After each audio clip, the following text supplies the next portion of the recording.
क्या आपको लगता है कि ये कलरफुल पापड़ घर पर नहीं बन सकते, वो भी इतने अच्छे? तो ऐसा बिल्कुल भी नहीं है। मार्केट से लाने की आपको ज़रूरत ही नहीं पड़ेगी। एक बार आप घर पर इस तरीके से बना कर के देखिए, वो भी सस्ते में बन कर के तैयार हो जाते हैं। तो चलिए फ्रेंड्स, देर ना करते हुए बनाना शुरू करते हो। तो सबसे पहले मैंने यहाँ पे ले लिया 1 कटोरी चावल का आटा। तो इस इन पापड़ों को बनाने के लिए मैं यहाँ पे चावल के आटे से इसे बनाने वाली हूँ, क्योंकि चावल के आटे से बहुत ही क्रिस्पी पापड़ बन कर के तैयार होते हैं। तो यहाँ पे 1 कटोरी चावल का आटा ले लिया है। तो आटे को पहले से मैंने यहाँ पे छान के लिया हुआ था। अब यहाँ पे सबसे पहले डालेंगे थोड़ा सा पापड़ खार, यहाँ पे डालना बहुत ज़रूरी है। इसके बिना पापड़ बिल्कुल भी फूलेंगे नहीं। तो ध्यान रखें कि जितना अच्छा पापड़ का खार होगा, उतनी ज़्यादा अच्छे से यहाँ पे पापड़ फूलते हैं। अब मैंने यहाँ पे डाल दिया टेस्ट के अकॉर्डिंग इसमें नमक।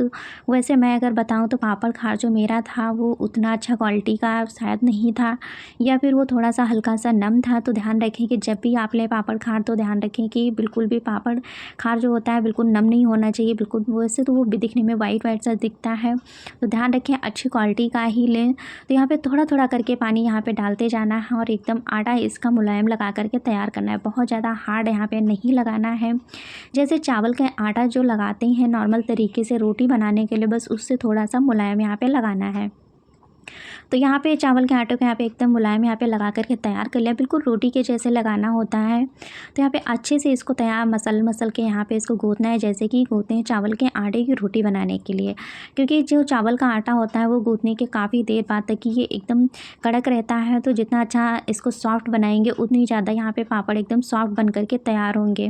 तो यहाँ पे आटे को मैंने रख दिया था यहाँ पे रेस्ट के लिए थोड़ी देर के लिए। उसके बाद यहाँ पे आटे को एक बार फिर से चेक करेंगे। तो यहाँ पे इनकी आटा जो है इसकी थोड़ी थोड़ी सी यहाँ पे लोई तैयार कर लेनी है तोड़ के। सबसे पहले तो 3 जो बनानी है वो बड़े साइज़ की बनानी है, बाकी की जो 3 लोई है वो छोटे छोटे साइज़ की बनानी है। तो यहाँ पे इस तरीके से इनको कर लेना है। तो बाकी का बचा हुआ मैं बाकी की बड़े उसमें यहाँ पे ऐड कर दे रही हूँ।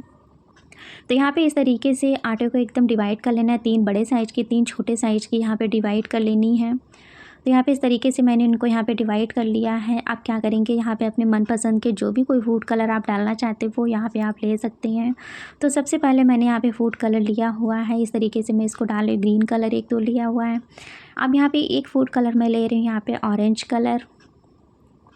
तो अगर आपको लगता है कि इस तरीके से फूड कलर की जगह पे अगर कोई आप नॉर्मल तरीके से बनाना चाहें, तो जैसे कि मटर से भी आप ग्रीन ले सकते हैं, या फिर गाजर से आप रेड या ऑरेंज कर सकते हैं। तो इस तरीके से भी बना सकते हैं। मैंने यहाँ पे येलो, ग्रीन और ऑरेंज लिया हुआ है। 3 यहाँ पे फूड कलर लिए। इनको अच्छे से एक एक करके मसलना है। इनको यहाँ पे कलर अच्छे से मिक्स करना है, क्योंकि गीले आटे में थोड़ा सा कलर मिक्स करना थोड़ा सा कठिन होता है, क्योंकि उसमें थोड़ा सा टाइम लग जाता है मिक्स करने के टाइम पे। तो यहाँ पे हल्के हाथों से इसको यहाँ पे इस तरीके से मसलते हुए यहाँ पे इनको मिक्स कर लेना है। तो यहाँ पे कम ज़्यादा कहीं पे भी नहीं रहना चाहिए। हल्के से इसको यहाँ पे दोनों हथेलियों पे रगड़ते हुए काफ़ी जल्दी से मिक्स हो जाता है। इस तरीके से मिक्स कर लें। तो यहाँ पे ग्रीन येलो कलर तो मिक्स हो चुका है। उसके बाद यहाँ पे ग्रीन कलर को मिक्स कर रही हूँ। आप चाहे तो नेचुरल तरीके से भी आप इसे बना सकते हैं। तो यहाँ पे फूड कलर से क्या होता है कि जो इसका फूड कलर जो आता है, जो डालने के बाद में उसका टेस्ट भी कोई बिगड़ता नहीं है, कुछ नहीं होता है, खाने में टेस्ट बिल्कुल नॉर्मल होता है।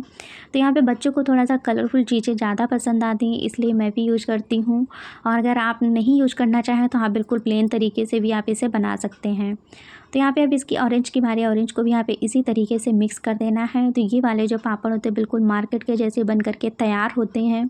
एकदम अच्छे से क्रिस्पी से कुरकुरे पापड़ बनते हैं। या तो यहाँ पे एकदम कलरफुल पापड़ आप घर पर आसान तरीके से आप बना सकते हैं, वो भी कम मेहनत में। कोई इस इन वाले पापड़ को बनाने के लिए इसमें कोई बहुत ज़्यादा मेहनत भी नहीं करनी पड़ती है। बहुत ही जल्दी से बहुत ही अच्छे से पापड़ बन करके तैयार भी हो जाते हैं। तो एक बार अगर आपने इस तरीके से बना लिए तो इसको आप बार बार खाना और बनाना दोनों पसंद करेंगे। तो यहाँ पे तीनों में अच्छे से कलर को मिक्स कर दिया। अब इसके बाद क्या करना है कि जो वाइट वाला है उसको ध्यान रखिए कि हाथों में कलर को अच्छे से यहाँ पे धुल देना है, नहीं तो ये सब में लग जाएगा तो उतना अच्छा कलर का जो नहीं तो सब में अगर मिक्स हो जाएगा तो उतना अच्छा पता भी नहीं चलेगा। तो यहाँ पे सिलेंडर शेप में इस तरीके से यहाँ पे लोई को बना करके तैयार कर लेना है। जो वाइट वाली है उनको इसी तरीके से यहाँ पे बना करके तैयार करना है। तो इन्हीं तीनों को यहाँ पे इस तरीके से बना लेंगे। तो याद रखें कि आटा एकदम बिल्कुल चिकना एकदम सॉफ्ट आटा होना चाहिए। तो अगर आप इस तरीके से एक बार पापड़ बना लेते हैं तो मार्केट से आपको लाने की ज़रूरत भी नहीं पड़ेगी, बहुत ही जल्दी से बन भी जाते हैं। तो यहाँ पे तीनों को इस तरीके से सिलेंडर शेप में बना लिया है। तो अब यहाँ पे क्या करना है कि हाथों में ले लेंगे एक लोई, जो कलर वाली कोई भी ले सकते हैं। तो उसके बाद में यहाँ पे इस तरीके से जैसे रोटी वगैरह बनाते हैं बिल्कुल उसी तरीके से यहाँ पे फैलाते हुए इस तरीके से थोड़ा सा बड़ा करना है। जितना बड़ा आपने यहाँ पे सिलेंडर शेप में इस तरीके से बनाया है बिल्कुल उससे थोड़ा सा हल्का सा इसको बड़ा ही रखें, क्योंकि उसको अंदर कवर करना होगा। तो यहाँ पे इस तरीके से फैलाते हुए इसको बड़ा कर लें।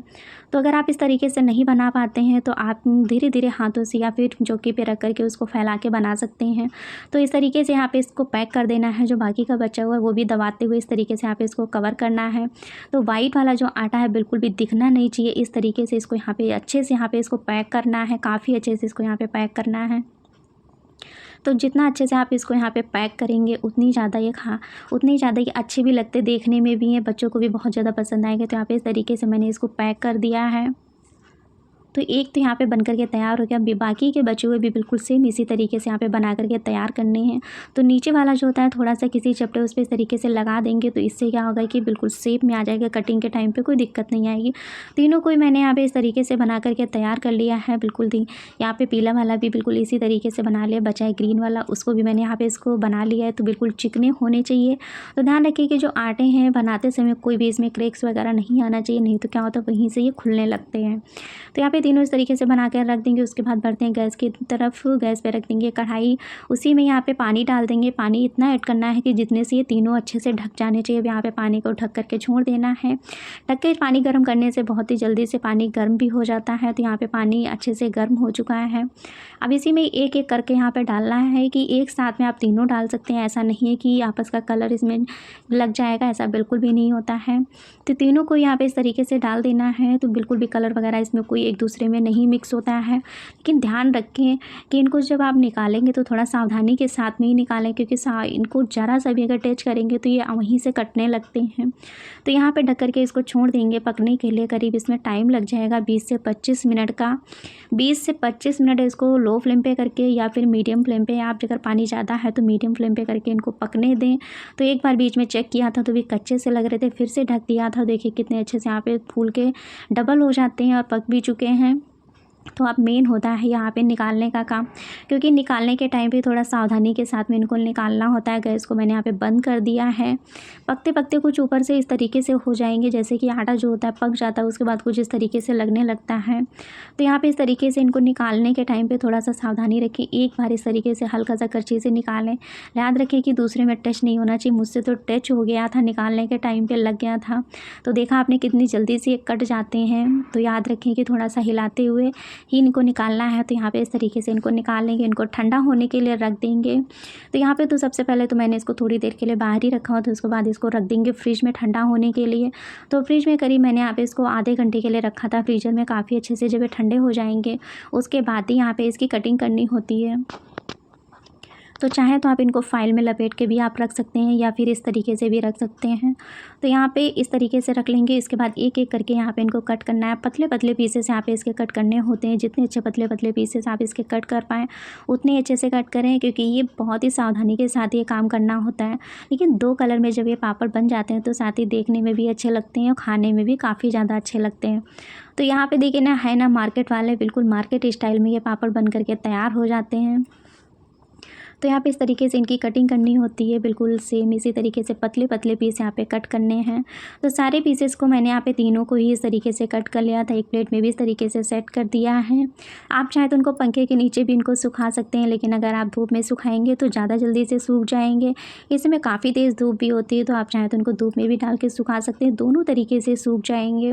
तो यहाँ पर प्लेट में रख करके इनको मैंने छोड़ दिया था। अब इनको सूखने के लिए, इनको सूखने में 2 दिन का टाइम लगा था। 2 दिन को सुखाने के 2 दिन की धूप दिखाने के बाद पापड़ कुछ इस तरीके से हो जाते हैं। तो यहाँ पे पापड़ सूख चुके हैं। बढ़ते इनको फ्राई करने के लिए। तो गैस पे यहाँ पे तेल पहले से गर्म होने के लिए रख दिया था। पापड़ को यहाँ पे डाल देंगे। कुछ इस तरीके से यहाँ पे फूल के हो जाते हैं, क्योंकि यहाँ पे पापड़ खार मेरा सही नहीं था, तो यहाँ पे खूब अच्छे से नहीं फूल पाए हैं। जब भी आप पापड़ खा लें तो ध्यान रखें कि पापड़ खार बिल्कुल अच्छा होना चाहिए। तो यहाँ पे इस तरीके से बस इतने ही फूल पाए थे, लेकिन ये पकने के बाद में बहुत ही ज़्यादा क्रिस्पी लग रहे थे खाने में, लेकिन टेस्ट काफ़ी अच्छा आ रहा। तो कैसी लगी फ्रेंड्स रेसिपी? पसंद आई तो लाइक कर देना, न्यू है तो चैनल को सब्सक्राइब कर लेना।